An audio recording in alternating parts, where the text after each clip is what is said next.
लेकिन हम जिस तरह इनको पहचानना चाहिए था, हम पहचान नहीं पाए।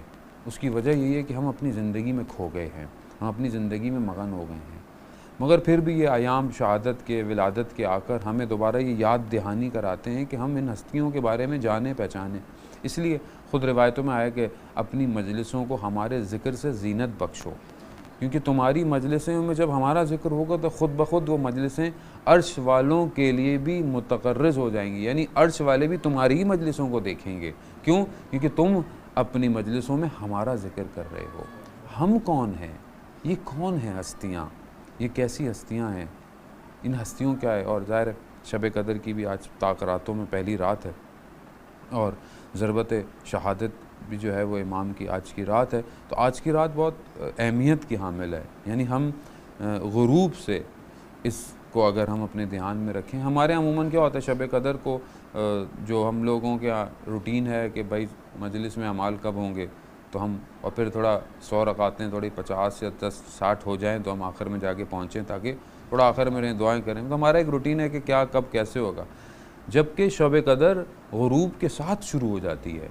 इसलिए बाज़ रिवायतों में आया है कि अपने गुस्ल को मकारिन बे गुरूब जो है वो अंजाम दो और अपनी इस शब का शुरुआत सदका देकर करो, क्योंकि रोज़ जो तुम सदका देते हो वो रोज़ एक दिन तुम्हारी सलामती का है। जो आज की शब सदका देता है वो पूरे साल की सलामती तुम्हारे लिए है।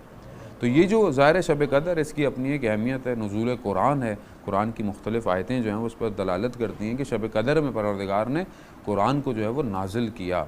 इन्ना अंज़लनाहु फ़ी लैलतिल क़द्र, हमने लैलतुल क़द्र में जो है वो इसको नाजिल किया। और फिर ज़िक्र इमाम अली, तो ये बहुत अजीब तनासुब है। जो हम इसको समझें कि आज शब कदर के जो अमाल हैं, क्योंकि ज़ाहिर फ़ज़ाइल अहले बैत है और बग़ैर हम उसके कहीं पहुँच भी नहीं सकते हैं।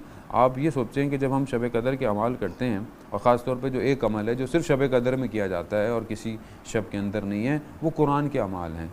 इंसान खड़ा होता है और जब बैठता है कुरान को हाथ में लेता है, कुरान को सर पे रखता है, कुरान को खोलता है। कुरान के मुख्तलिफ़ अमाल हैं, लेकिन एक अजीब इर्तिबात है इन अमाल का कुरान का अहले बैत के साथ।